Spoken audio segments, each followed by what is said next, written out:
예, 오늘 말씀 마가복음 11장 17절의 말씀을 보겠습니다.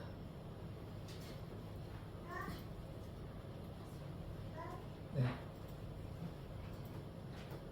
마가복음 11장 17절의 말씀 같이 한번 합독해서 읽도록 하겠습니다. 시작. 이에 가르쳐 이르시되 기록된 바 내 집은 만민이 기도하는 집이라 칭함을 받으리라 오직 아니하였느냐. 너희는 강도의 소굴을 만들었도다 하시네. 아멘. 하나님, 우리가 하나님께서 역사하시는 만민이 기도하는 집 되게 하여 주시옵소서. 아멘. 예수 그리스도의 이름으로 기도드립니다. 아멘. 아멘. 우리 좌우 앞뒤를 바라보면서 예수님의 이름으로 사랑하고 축복합니다. 고백해 보겠습니다. 예수님의 이름으로 축복합니다. 네. 예수님의 이름으로 사랑하고 축복합니다. 예, 날씨도 춥고 오늘 눈도 좀 왔었는데요. 예, 옷도 따뜻하게 입으시고 감기 걸리지 않으시도록 잘 이렇게 하시고 또 예배 오신 여러분들이 무엇보다 날씨도 춥지만 하나님의 사랑으로 뜨거워지는 역사가 나타나길 소망합니다. 아멘. 기대하십니까? 아멘. 아멘. 예, 기대하시는 분들, 아멘 하시는 분들에게 하나님의 역사가 나타날 줄 믿습니다. 아멘. 아멘. 예, 오늘 제목 한번 보도록 하겠습니다. 예, 같이 한번 읽어볼까요? 시작. 만민이 기도하는 집. 예, 만민이 기도하는 집입니다. 만민이 기도하는 집이 뭘까요? 만민이 기도하는 집. 예, 우리 교회를 가리킵니다. 교회가 뭡니까? 만민이 기도하는 집입니다. 지난주에 이제 첫째 주 말씀이 뒤에 보이시죠? 저는 안 보입니다. 뒤에 보이시면 주의 말씀대로 따라가자. 그래서 지난주에 이제 첫 주에 이 표를 가지고 뭐 성구영신 예배도 마찬가지로 했는데 이제 두 주에 걸쳐서 이 말씀에 관해서 중요성을 말씀드렸고 오늘은 이 교회는 기도하는 집이 되어야 됩니다. 그런데 뭐 기도에 대해서도 얘기하면 좀 힘들어하실 것 같아서 교회가 어떤 곳인지 공동체가 어떤 곳인지 그런데 기도를 해야 됩니다. 말씀과 기도가 없으면 교회는 뭡니까? 생명이 없는 교회입니다. 잘 꼭 기억하셔야 됩니다. 교회에 말씀과 기도가 없다면 뭐 교회 가면 맨날 그거 하는 거 아니냐 생각하기 쉬운데 전혀 그렇지 않습니다. 그냥 예배에 와가지고 잠깐 말씀 듣고 잠깐 기도하고 그것을 신앙생활의 전부라고 생각하시면 절대 안 됩니다. 그것은 뭐 한 10분의 1 정도 될까요? 이제 그거는 이제 공적으로 함께 모여서 하는 것이고 우리가 매일 말씀과 기도로 무장해야 됨을 고백합니다. 그 기억나십니까? 송구영신 때 제가 이제 31일에 말씀드렸는데 올해 이제 12월 31일에 송구영신 예배 말씀 난다고 하셨는지 제가 한번 여쭤보겠다 물어보겠다 이렇게 말씀드렸는데 집에서 꼭 성경 읽으십시오. 영적 성장이 딴 게 아닙니다. 성경 읽는 게 영적 성장이에요. 자, 따라해 봅시다. 말씀을 읽는 것이 영적 성장이다. 영적 성장이 어려운 게 아니에요. 말씀을 읽는 게 영적 성장입니다. 말씀을 읽으면 영적 성장이 일어나고 말씀을 읽으면 하나님의 은혜가 나타나는 것이요. 그거가 우리에게 중요한 것입니다. 이제 말씀을 꼭 읽으십시오. 그러니까 다른 말로 뭐 하냐면 말씀을 먹는 겁니다. 말씀을 먹는 거예요. 뭐 이해 안 돼도 좋습니다. 뭐 이게 무슨 내용인지 몰라도 먹으면 돼요. 먹으면 우리가 먹지 않고서 살지 못하잖아요. 밥 먹지 않고 살 수 없는 것처럼 말씀을 그냥 먹으면 됩니다. 이해가 안 되셔도 좋으니까 말씀을 먹으십시오. 1년에 한독 하려면 어떻게 해야 되냐면 일주일에 한 23장 정도 읽으면 되거든요. 그러니까 하루에 한 4장 정도 읽는다고 생각하시고 일주일에 한 25장 읽는다 생각하시면 1년에 한독 할 수 있습니다. 어렵지 않아요. 그렇게 뭐 이해가 안 돼도 좋으니까 그냥 읽어보십시오. 뭐 성경이 없다 하신 분들은 휴대폰 앱도 있습니다. 아니면 뭐 성경책을 사셔보셔도 좋고 그 책으로 보든 뭐 앱으로 보든 어떤 거로 보든 말씀만 읽으면 되니까 말씀을 꼭 읽으십시오. 그게 영적 성장입니다. 이제 그거가 이제 우리가 중요하고 그 다음에 또 뭐 해야 됩니까? 기도해야 돼요. 기도. 만민이 기도하는 집입니다. 기도하지 아니하고서 하나님의 역사가 나타난다. 그럼 그건 없습니다. 기도를 해야 뭐가 나타납니까? 하나님의 역사가 나타나는 거예요. 병을 치료받기 원하십니까? 기도하십시오. 부흥을 원하십니까? 기도하십시오. 우리에게 하나님의 역사가 나타나기를 원하신다면 뭐 해야 됩니까? 기도해야 돼요. 기도해야 돼. 그래서 오늘 뭐 기도에 대한 얘기를 또 많이 할 건 아니고 우리 교회가 만민이 기도하는 자 여기에는 뭡니까? 차별이 없다는 거예요. 만민은 천하 만민 뭐 어떤 자들도 뭐 병에 걸린 자도 좋고 건강한 자도 좋고 부한 자도 좋고 가난한 자도 좋고 누구나 와서 다 예배하는 곳이 무엇입니까? 그것이 교회예요. 교회는 만민이 어떠한 사람도 상관없이 뭐 과거의 잘못이 어떠하든 간에 심지어 현재 잘못해도 상관없이 주님 앞에 나와서 예배할 수 있는 곳이 교회인 것입니다. 교회는 결코 차별이 없는 곳이에요. 우리가 뭐 무슨 뭘 잘해가지고 여기 와서 예배 드리는 거 아닙니다. 제가 뭐 특별히 뭘 잘나가지고 잘해가지고 여기 와서 여기 서서 제가 설교하는 게 아니에요. 저도 아무런 자격이 없어요. 우리가 하나님께서 우리를 그냥 사랑하여 주셨기 때문에 여기 함께 모여서 예배 드림을 고백합니다. 그래서 교회는 무엇이냐? 만민이 어느 누구나 상관없이 누구나 여기에 나와서 예배할 수 있는 곳, 만민이 기도하는, 만민이 예배하는 집임을 고백합니다. 그래서 우리가 하나님께 예배하기를 원합니다. 그 구약에 보면요, 우리 그 솔로몬이 성전을 다 짓고 그 다음에 뭐였습니까? 성전을 이렇게 봉헌하면서 기도하는 장면이 있어요. 솔로몬의 아버지가 누굽니까? 여러분 잘 아실 것 같아요. 솔로몬의 아버지가 누구시죠? 솔로몬의 아버지가 누구시죠? 오늘 말씀 안 하시면 이제 계속 저는 가만히 있겠습니다. 그거는 뭐 제가 농담으로 말씀드리는 거고, 솔로몬의 아버지 너무나 잘 아시는데 또 제가 답을 알려드리면 기억하실 텐데 답을 이제 속으로도 생각하실지는 모르겠는데 다윗입니다. 다윗이 아버지고 그 아들이 솔로몬이에요. 그런데 제가 이 얘기를 왜 하냐면 다윗은 피를 많이 흘렸잖아요. 왜냐하면 전쟁을 많이 했거든요. 왜냐하면 전쟁을 할 수밖에 없습니다. 주위에 지금 적들이 막 블레셋 군대들이 쳐들어오고 주위에 적들이 막 쳐들어오니까 뭐 가만히 있어야 돼요? 적들이 쳐들어오는데 뭐 다 뺏어가라, 뭐 사람들을 다 납치해라 이래야 됩니까? 아니잖아요. 맞서 싸워야 되는 건 아닙니까? 그러니까 어쩔 수 없이 다윗은 피를 많이 흘렸어요. 그래서 다윗이 참 하나님께서 기뻐하시는 사람입니다. 그래서 어떤 얘기까지 했냐면 하나님께서 다윗에게 내 마음에 합한 자라 이렇게 이야기하셨습니다. 그런데 다윗이 어떤 꿈을 가졌냐면 그래서 이제 성막이 아니라 이 성전을 지어가지고 하나님께 좀 바쳐야 되겠다 이런 다윗의 꿈이 있었습니다. 그런데 하나님이 다윗의 꿈을 허락하지 않으셨어요. 그 이유는 무엇이냐? 피를 많이 흘렸습니다. 피를 많이 흘렸어요. 적들의 피를 많이 흘렸어요. 그래서 안타깝게도 다윗은 성전을 짓지 못합니다. 그런데 재료를 다 준비했어요. 미리 막 얘기도 하고 그래서 도움을 필요한 거 다 준비해가지고 결국은 누가 짓게 되냐? 이 솔로몬이 짓게 됩니다. 솔로몬이 성전을 다 짓고 봉헌하게 돼요. 그래서 다윗의 그 뭐 전쟁하고 그렇게 피를 많이 흘리고 본인도 얼마나 고생을 많이 했습니까? 그래서 솔로몬은요 태평성대를 울립니다. 다윗의 헌신, 노력, 피와 땀으로 말미암아 다윗이 얼마나 고생 많이 했습니까? 그 전에 사울 왕한테 쫓겨가고 죽을 위기도 당하고 뭐 침 흘리기 미친 척도 하고 막 별의별 일이 다 있었습니다. 다윗의 생이 뭐 예사로운 삶이 아니었습니다. 너무나 평범하지 않은 너무나 여러 가지 역경이 많은 다윗의 삶인데 근데 다윗의 이런 노력과 헌신 때문에 이 솔로몬은 평안을 누리게 되는 것이에요. 그래서 어떻게 되냐? 이 성전을 지은 다음에 봉헌하게 됩니다. 그런데 이 말씀을 이제 오늘 제가 왜 드리냐면 이 봉헌 가운데 이방인에게 이렇게 기도하는 이방인을 위한 기도가 있어요. 그런데 오늘 이제 목차를 한번 말씀을 이제 전체를 보면서 나누기를 원합니다. 첫 번째, 이방인의 기도에 응답하소서. 이게 솔로몬의 기도입니다. 솔로몬이 이제 이방인들이 이따가 볼 건데 말씀 다 보면서 볼 텐데 솔로몬이 이방인들이 와서 기도하면 응답해 달라, 이루어 달라라고 하나님께 간구하는 것입니다. 그래서 이 솔로몬의 성전이 완공된 때가 언제냐면 그러니까 기원전 959년입니다. 그러니까 예수님이 오기 전에 거의 1000년 전쯤에 그때 그러니까 한 지금으로 얘기하면 한 거의 3000년 전쯤에 예루살렘 성전이 지어지게 된 거예요. 그런데 이제 기도하면서 이방인에게 오면 이렇게 만민이 오면 이게 만민이 기도하는 집이니까 기도에 응답해 달라고 다윗이 간구를 하게 됩니다. 그게 첫 번째고 두 번째가 이 교회가 뭐라고 말씀드렸습니까? 만민이 기도하는 집. 이게 구약에 이미 있어요. 예수님께서 인용하신 것이지 우리가 예수님이 처음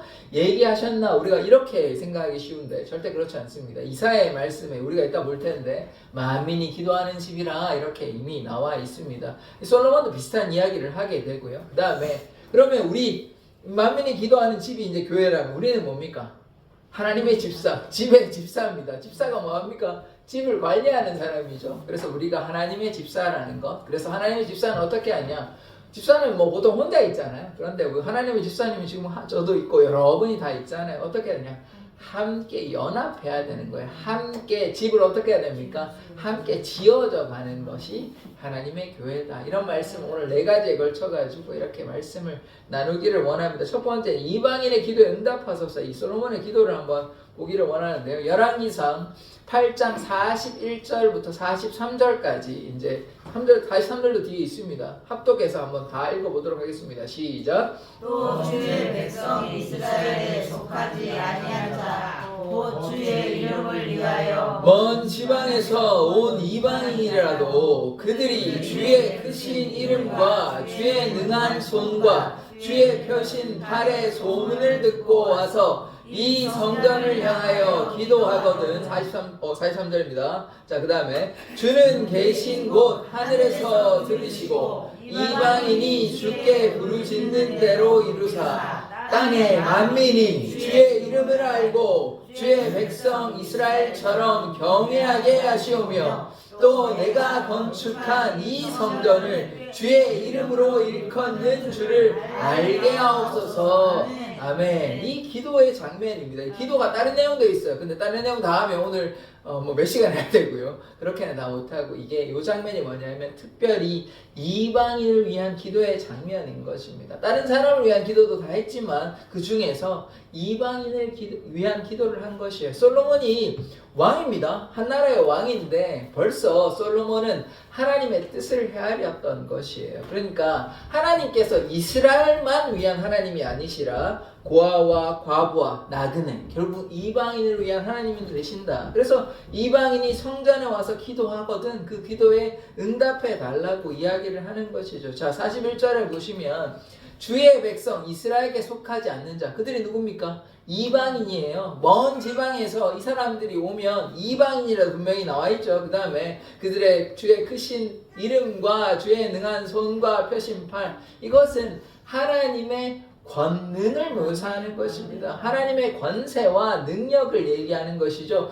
주님께서 뭐 팔을 보여주신 적이 있으십니까? 아니죠. 주의 펴신 팔과 이 손은 다 하나님의 권세와 능력을 가리키는 것입니다. 그래서 전능하신 하나님의 그 소문을 듣고 이 성전에 오거든. 그래서 기도를 할 때 그냥 이렇게 조용히 기도도 되겠지만 이렇게 팔을 들고 향하여 손을 들어서 이렇게 기도하거든. 뭐라고 얘기합니까? 주는 하늘에서 들으시고 이방인이 부르짖는 대로, 이방인이 주께 부르짖는 대로. 이방인이 성전에 왔을 때는 아무 일 없이 왔겠습니까? 뭔가 요구할 것이 있잖아요. 뭔가 좀 하나님 들어달라고. 제가 소문을 들어보니까 저기 가서 기도하면 하나님께서 들어주신다. 이스라엘 사람들을 보니까 그들이 기도할 때 만나 외출하기도 주시고 이런 분이시다 소문을 듣고 간다는 것 아닙니까? 우리가 교회에 왔을 때 그냥 아무 이유 없이 옵니까? 예배하러 오는 거 아니에요? 기도하러 오는 거 아니에요? 이방인이 여기 성전에 올 때는 이유 없이 온 게 아니죠. 자기가 문제가 있거나 너무 답답한데 그래서 그 문제들을 안고 기도를 하는데 그럼 부르짖는 거를 하나님이 어떻게 해주셔야 됩니까? 응답해 주셔야죠. 이방인이라도 믿음을 가지고 온 거 아닙니까? 그냥 놀러 온 거예요. 그냥 교회에 올 때, 성전에 올 때 그런가 일단 구경하려고 이렇게 온 거 아니잖아요. 놀러 온 게 아니다 말이에요. 답답하니까 이 먼 걸음을 와서 기도하니까 하나님이 어떻게 해주셔야 됩니까? 그게 믿음이 귀하잖아요. 그 사람이 그 믿음을 가지고 또 하나님을 신뢰했으니까 온 거 아닙니까? 하나님 이방신인데 나랑 무슨 상관이야 그러면 오겠습니까? 우리가 하나님이 그래도 저 하나님께 기도하면 나의 기도를 응답해 주시겠지 이런 기대함을 가지고 온 것 아닙니까? 그러니까 그 기도하면 그렇게 와서 기도하면 어떻게 달라는 겁니까? 솔로몬이 뭘 간거예요? 주께 부르짖는 대로, 하나님께 부르짖는 대로 응답해 달라고 미리 간구를 하는 것입니다. 그러니까 이방인이 와서 하나님께 기도하면 하나님께서 어떻게 하신다는 거예요? 응답해 주신다는 것입니다. 이방인이 하나님 믿는 사람이 아니에요. 그럼에도 불구하고 이 소문을 듣고 하나님께 나아가야 되겠다. 좀 작은 믿음을 가지고 나와서 기도할 때 하나님께서 응답해 주신다는 것입니다. 그래서 우리가 하나님께 나와서 이런 간절한 믿음으로 기도하면 이방인의 기도도 들어주시면 우리의 기도를 안 들어주시겠습니까? 그래서 우리가 이렇게 기도하는 자 되기를 원합니다. 그래서 보십시오. 땅에 만민이 나오죠. 만민이 차별이 없어요. 땅에 만민이 주의 이름을 알고 주의 백성 이스라엘처럼 경외하게 하시오며 이 기도하러 오는 게 하나님을 믿고 신뢰하기 때문에 나오는 거예요. 그거를 우리가 경외한다 하는 것입니다. 하나님을 두려워하고 하나님을 존중하고 하나님을 높여드리는 게 경외예요. 경외가 뭐 무서워하는 것이 아니라 우리가 하나님이 우리보다 더욱더 뛰어나신 하나님이고 세상을 만드신 창조자시고 우리를 구원하시는 구원자라는 사실을 믿고 신뢰함으로 물론 친밀함이 있어야 되지만 또 뭐가 있어야 되냐 하면 존중과 존경과 경외가 있어야 돼요. 그래서 하나님을 경외하는 것이 중요하죠. 그 다음에 어떻게 되냐? 이 성전, 이 솔로몬이 건축했는데 이 성전이 주의 이름으로 일컫는 줄을. 그러니까 이 공간이요 그냥 건물밖에 안 되잖아요.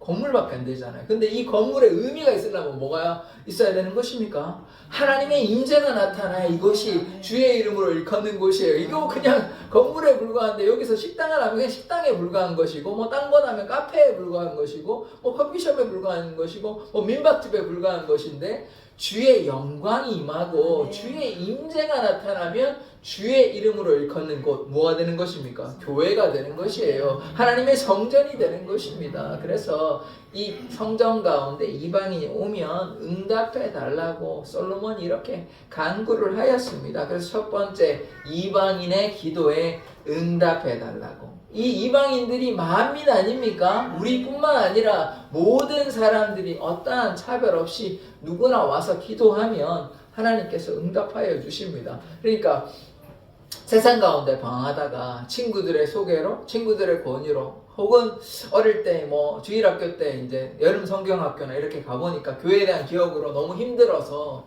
예배당에 나와서 이렇게 기도하면 하나님께서 어떻게 해준다니까?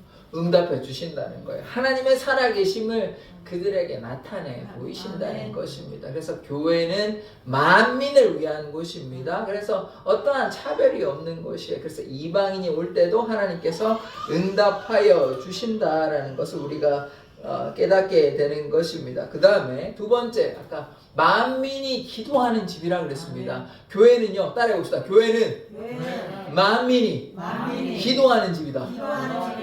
교회는 만민이 뭐 해야 됩니까?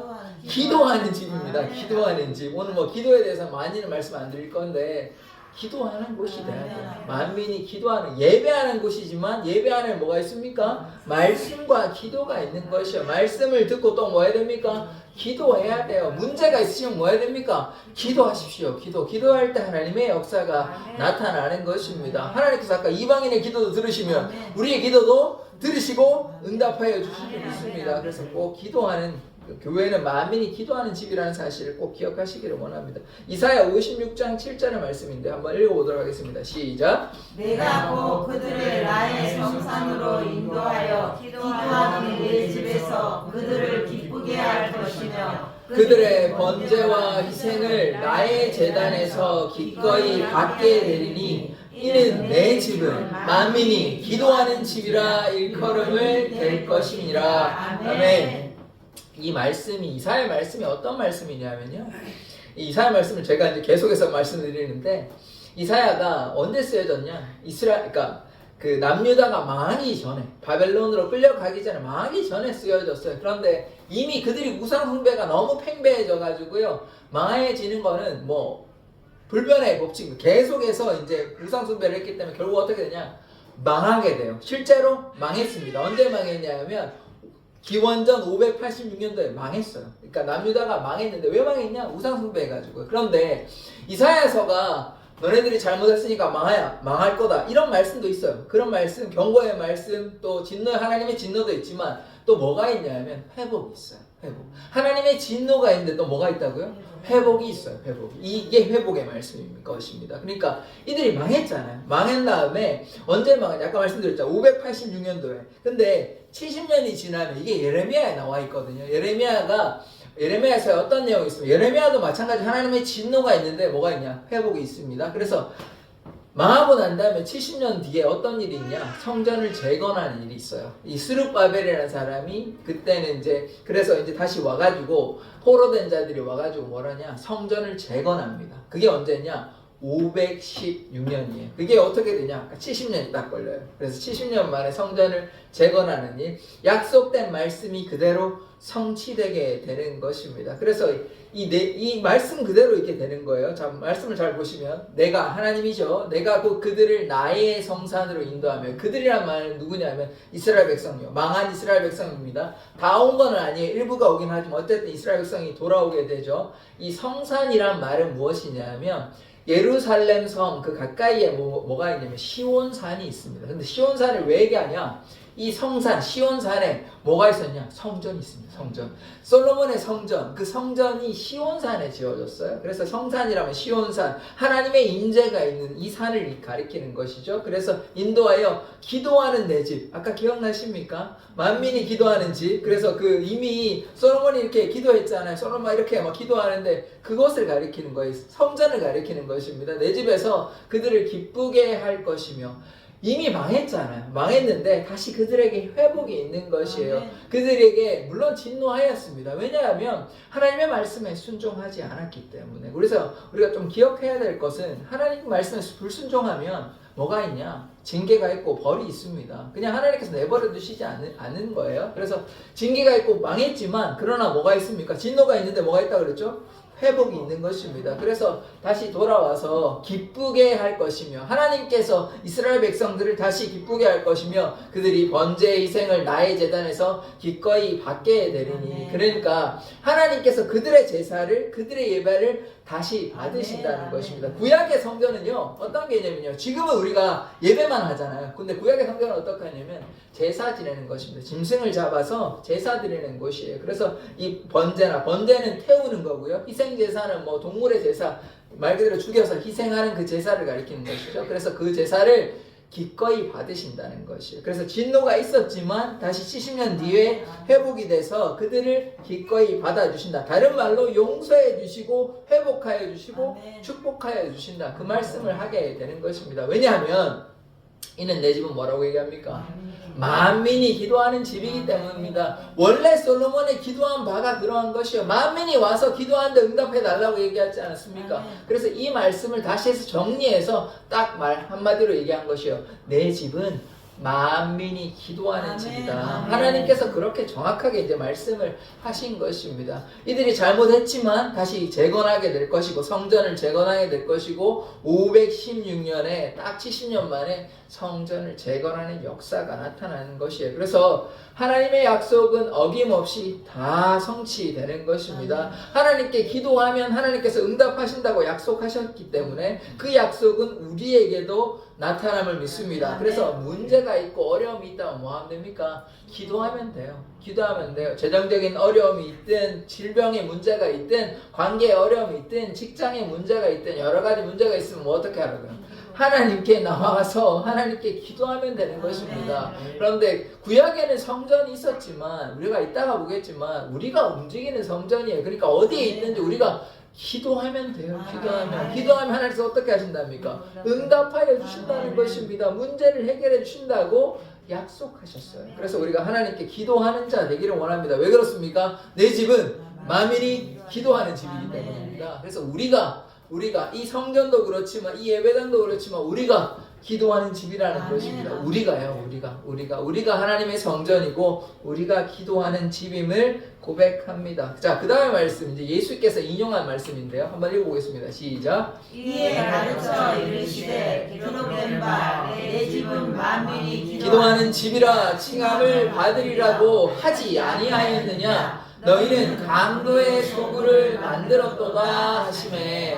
아멘. 이 마가복음 11장 11절의 말씀이 어떤 장면이냐면, 예수님께서 참으로 인자하시고 가난한 자, 소외된 자, 질병 걸린 자, 귀신 들린 자 막 치료해 주시고 늘 함께 하셨는데, 여기서 굉장히 분노하십니다. 왜 분노하셨냐? 성전에 들어갔더니, 이제는 이게 스룹바벨이 다시 지은 성전이 아까 재건한다고 했잖아요. 그 성전에 들어가니까 어떤 일이 있냐면 소도 팔고 양도 팔고 막 그렇게 하는 거예요. 성전 안에서. 또 뭐하냐? 돈을 막 바꿔주고 이런 일들이 있는 것이에요. 그러니까 소도 팔고, 소 파는 사람, 양 파는 사람, 환정산들을 보고 예수님이 분노하셔가지고 채찍을 만들어가지고 부서뜨리고 뒤집어 엎고 이런 다음에 이렇게 이야기하시는 것이에요. 내 집은 만민이 기도하는 집이라. 아까 보셨죠? 이사야 그 얘기 하시면 다시 인용하시면서 너네가 지금 강도의 소굴로 만들었다고 굉장히 분노하십니다. 이 성경에 딱 예수님께서 분노하시는 장면이 딱 요 장면밖에 없어요. 다른 데서는 그냥 이렇게 말은 좀 거칠게 하셨어도 분노하지는 않으셨습니다. 근데 여기에서는 그러니까 말로만 하신 것이 아니라 몸으로 막 부서뜨리면서 분노하시면서 이렇게 하면 되냐고 막 굉장히 분노하시는 그 장면이 오늘의 요 장면이에요. 그래서 왜 이렇게 하셨습니까? 하나님의 성전이 내 집이 만민이 기도하는 집이 되어야 되는데 어떻게 됐습니까? 장사의 터전으로 만들어놨는 것이에요. 그러니까 지금 현대로 얘기하자면 지금 여기가 우리가 예배 드려야 되는데 예배 전에 양도 팔고 소도 팔고 뭐 물건도 팔고 돈도 바꿔주고 뭐 이렇게 하니까 강도의 소굴이란 말은 뭐 강도가 가지고 뭘 했다는 게 아니라 비유적으로 상징적으로 난장판으로 만들었다, 마술화장으로 만들었다 이런 식으로 이야기하시는 것이. 왜냐하면 성전은 뭐 하는 곳입니까? 거룩한 곳이잖아요. 지성소가 있고 하나님을 예배하고 번제하고 그런 예배의 장소를 지금 뭐냐면 장사의 시장바닥으로 이렇게 만들었다는 것입니다. 그러니까 예수님께서 분노하시는 것이에요. 이게 뭐 좀 더 들어가면 뭐 제사장들이 결탁해가지고 권력 비리도 있는데 뭐 거기까지는 넘어가고요. 그래서 어쨌든 중요한 것은 무엇이냐면 이 성전은 예배의 장소가 되어야 되는데 이 장사의 장소로 잘못되게 사용했다는 것입니다. 그래서 이 말씀이 우리에게 하는 바가 무엇일까요? 꼭 우리 예배당이 꼭 거룩해져야 된다는 그 얘기만 하는 걸까요? 아니겠죠. 우리가 하나님의 성경이고 성령이 거하시는 곳이고 우리가 만민이 기도하는 집입니다. 그러면 우리가 어떻게 해야 됩니까? 원래 지어진 목적이 뭐예요? 하나님을 예배하기 위해서 하나님께 순종하기 위해서 살아가야 되는데 우리의 마음밭에 뭐가 있다는 것입니까? 소도 팔고 비둘기도 팔고 양도 팔고 돈도 탐하고 이러한 욕심들과 세상에 잘못된 것들이 가득하면 그것이 예수님께서 분노하시는 이유라는 것이에요. 그래서 이 말씀을 꼭 공간적인 개념으로 받아가지고 성전을 이렇게 더럽혔다 어떻게 그렇게 해가 아니고 지금 우리가 그렇게 한다는 사실을 여러분들이 기억해야 되는 것입니다. 예수님께서 우리를 바라보시면 너는 하나님께서 지으신 하나님의 집이며 만민이 기도하는 집이 되어야 되는데 내 마음속에 왜 불의와 욕심과 화와 잘못된 것이 가득하냐 이렇게 주님께서 우리에게 책망하시며 분노하실지도 모릅니다. 그래서 이 말씀을 그냥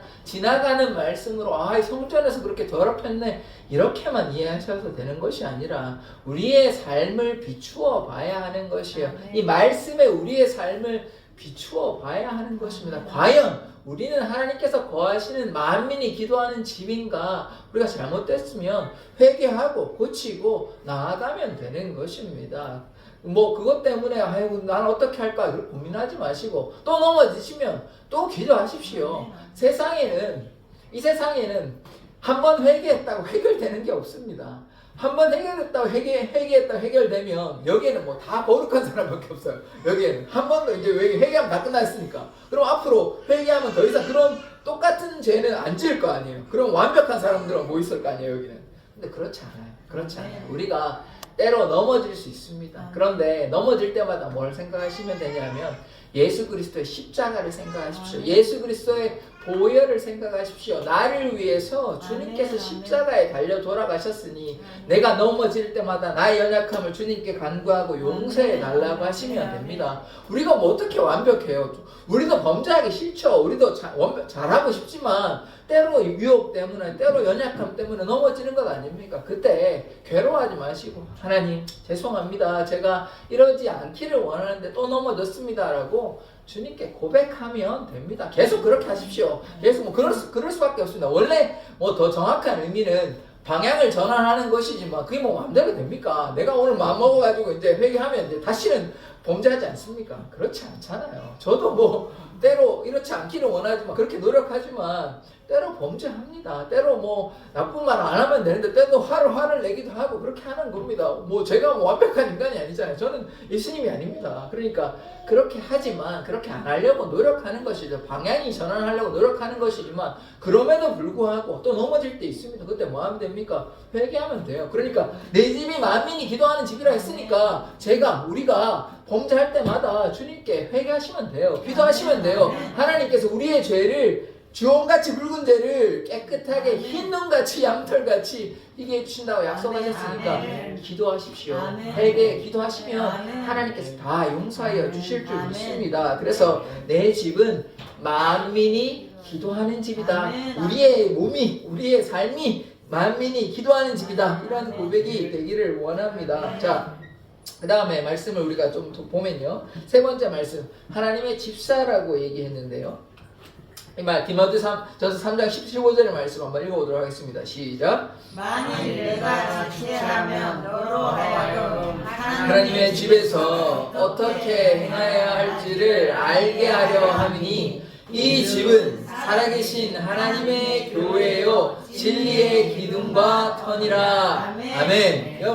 처음에 보면 뭐라고 나냐면 내가 지체하면 너로 하여금 하나님의 집에서 이 디모데전서거든요. 디모데 전후서하고 디도서하고 특징이 뭐냐면 바울이 디모데에게 혹은 디도에게 목회를 어떻게 해야 되는지 편지한 내용입니다. 그래서 이걸 목회서신이라고 부르는데 디모데에게 얘기한 겁니다. 바울이 디모데에게 얘기한 건데 너로 하여금 하나님의 집, 여기서 하나님의 집이 뭡니까? 교회. 하나님의 집, 교회에서 어떻게 행할지를 알게 하려 하니 이 하나님의 집은 뭡니까? 살아계신 하나님의 교회요. 그러니까 하나님의 집, 하나님의 교회 같은 말이죠. 진리의 기둥의 터니라. 진리가 있어야 됩니다. 이 진리가 누구십니까?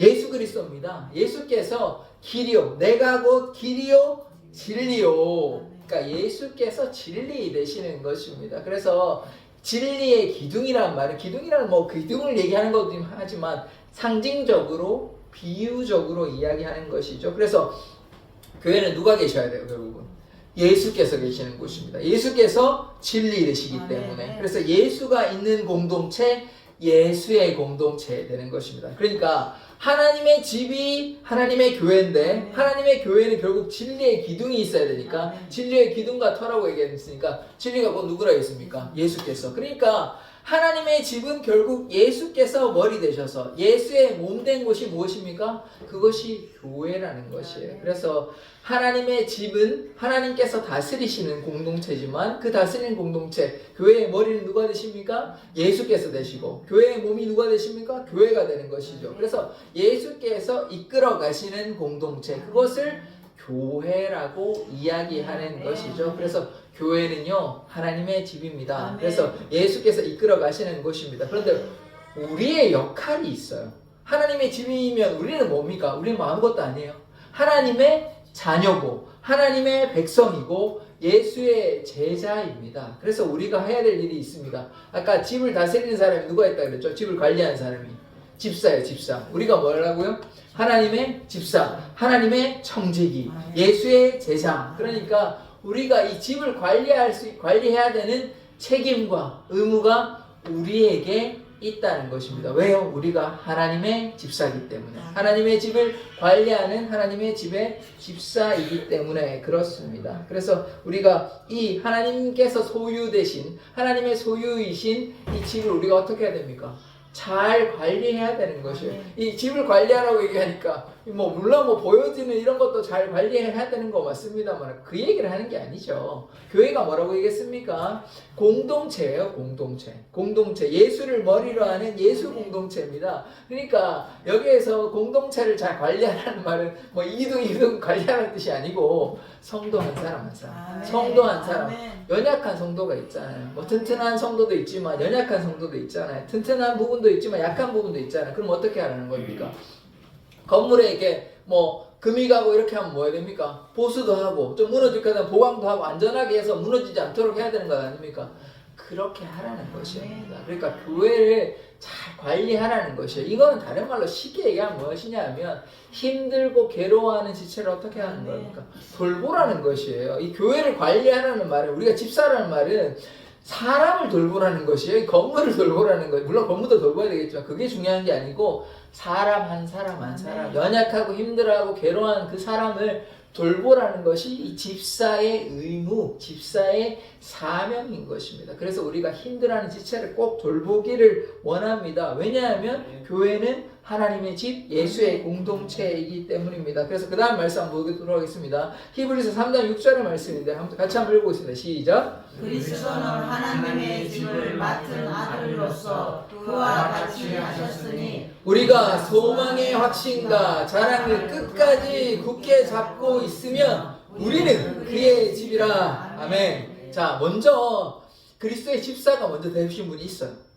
하나님의 집의 집사가 되신 분이 있어요. 누구냐? 그리스도의 그리스도. 그리스도께서 하나님의 집을 맡은 아들. 다른 말로 집사라는 것입니다. 그리스도께서 이 교회의 집사. 그러니까 교회에 뭐라고 했습니까? 제가 머리라고 했어요.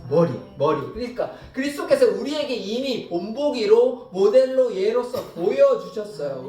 어떻게 보여주셨냐? 십자가에 달려 돌아가셨죠. 우리를 위해서 순종하시고 아버지께 순종하시고 이 공동체를 위해서 피 흘려 돌아가셨습니다. 그래서 청지기로서 집사로서 이 교회를 감당하시는 것이에요. 그런데 그리스도만 하시고 하나님만 하시고 12제자만 하고 바울만 하고 이렇게가 아니죠. 이제는 뭐 해야 됩니까? 우리가 하나님의 그 집을 관리하는 집사로서 청지기로서의 역할을 감당하는 것입니다. 어떻게 하냐? 우리가 소망의 확신. 어떤 소망의 확신이 있습니까? 교회 나오면 어떤 게 있습니까? 교회를 나오는 이유가 무엇입니까? 예배하는 이유가 무엇입니까? 예배를 함으로써 하나님 믿고 섬김으로써 우리가 결국 어디에 가는 거예요? 마라톤을 뛰는 이유가 뭡니까? 결승점이 있어서 가는 거 아니에요? 42.195 가면 결승점이 있다는 거예요.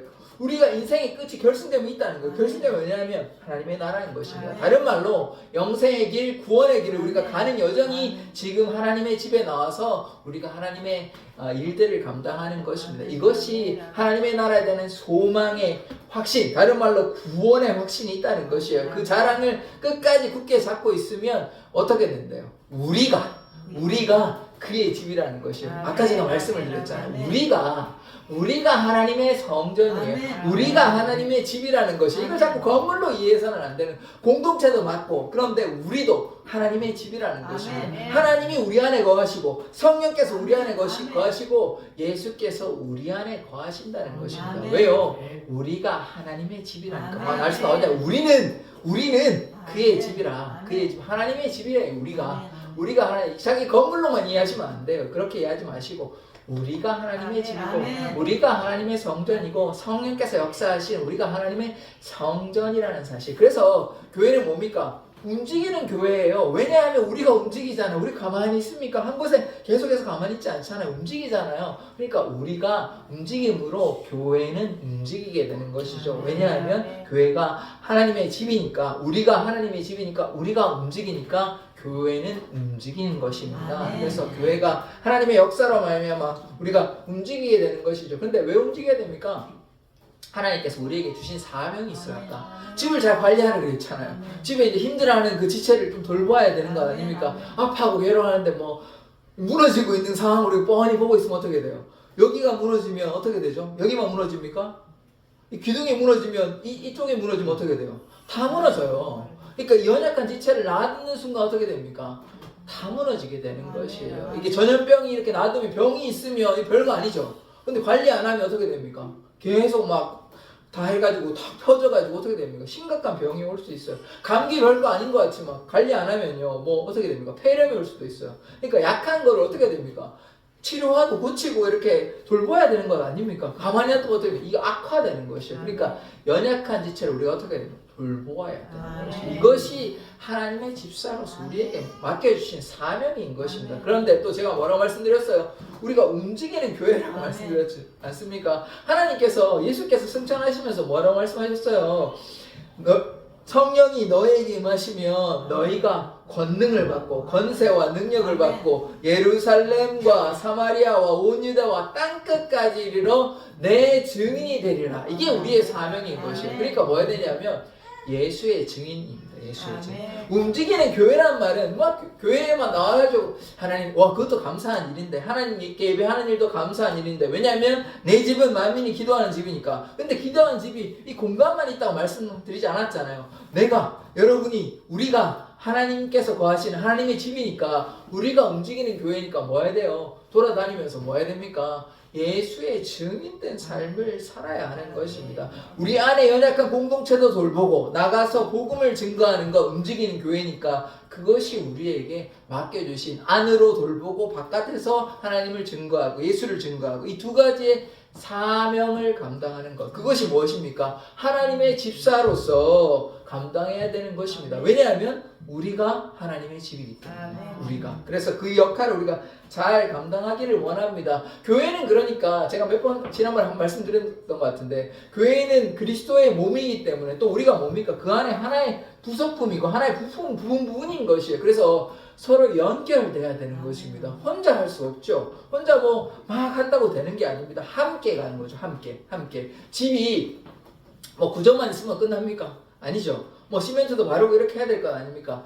함께 세워져 가는 것이에요. 혼자 뭐 독불장군으로 막 한다고 되는 것이 아니라 서로 용납하며 화합하며 조화롭게 하나 되어서 그렇게 건물을 지어가는 것입니다. 뭐 철근만 있다고 건물을 세울 수 있는 게 아니지 않습니까? 시멘트도 부어야 되고 이렇게 함께 하는 것이 교회를 지어가는 것이다. 그래서 네 번째 뭐라고 말씀드렸습니까? 함께 지어져 간다고 말씀을 드렸죠. 그 다음에 네 번째 말씀 에베소서 2장 21절부터 22절의 말씀 한번 같이 읽어보겠습니다. 시작. 그의 안에서 건물마다 서로 연결하여 주 안에서 성전이 되어가고 너희도 성령 안에서 하나님이 거하실 처소가 되기 위하여 그리스도 예수 안에서 함께 지어져 가느니라. 아멘. 이 말씀 너무나 이게 제가 방금 말씀드린 거 아닙니까? 그의 안에서, 하나님 안에서, 예수 안에서 건물마다 어떻게 됩니까? 서로 연결되는 거예요. 연결. 혼자 하는 거 아니에요. 연결돼야 돼요.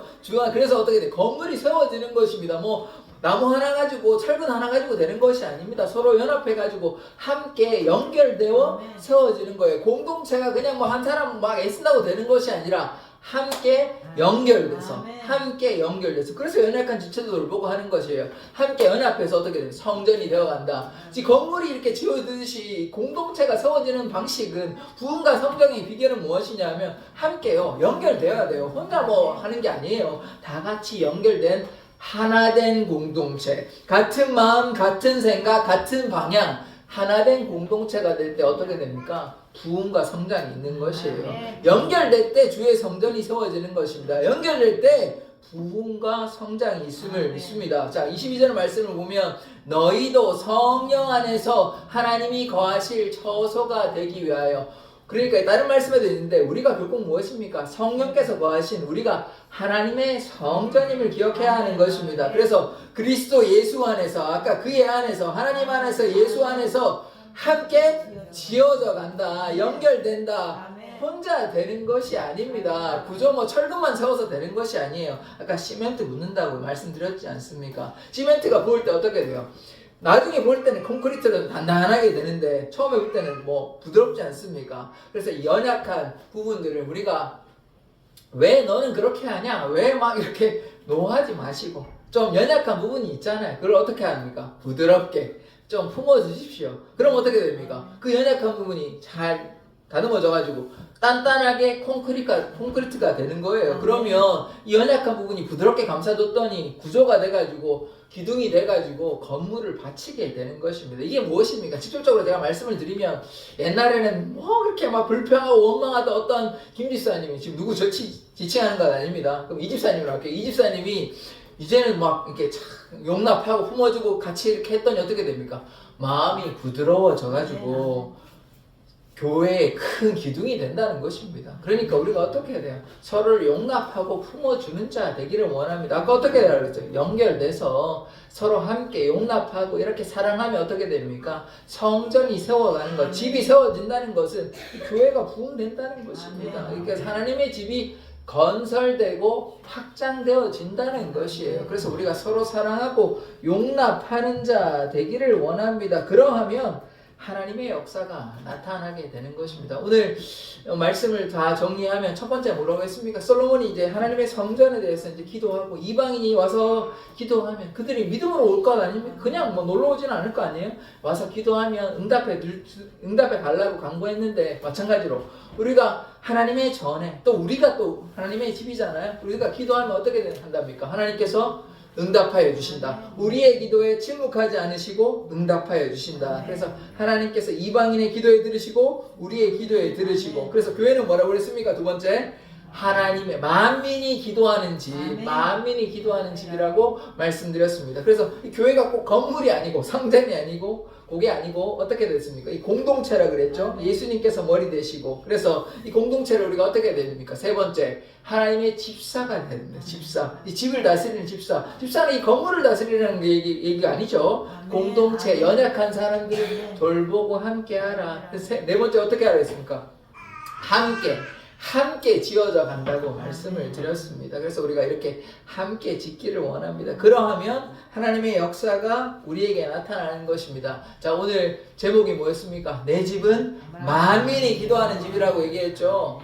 가난하나 부하나 어떠한 상황에도 상관없으니 주님께 나오면 하나님께서 다 용납하시고 품어주시는 것입니다. 그러하다면 우리가 무슨 뭐 색안경을 끼고 또 차별하고 이렇게 해서는 안 되는 것이죠. 누구나 하나님께 나오면 다 환영하고 사랑하고 용납하고 품어주어야 되는 것이 아닙니까? 왜냐하면 내 집은 만민이 차별 없이 누구나 와서 기도하는 집이니까, 예배하는 집이니까. 그래서 우리 공동체가 하나 되어서 주님만을 향해 나아가기를 원합니다. 그래서 자, 오늘 우리가 결단하기를 원하는데, 우리가 하나님의 집사로서 이렇게 하나님의 교회를 세우기를 원하십니까? 아멘. 그렇다면 우리가 연약한 지체를 돌아보면서 이 하나님의 교회를, 하나님의 집을 함께 세워가기를 원합니다. 기도하겠습니다.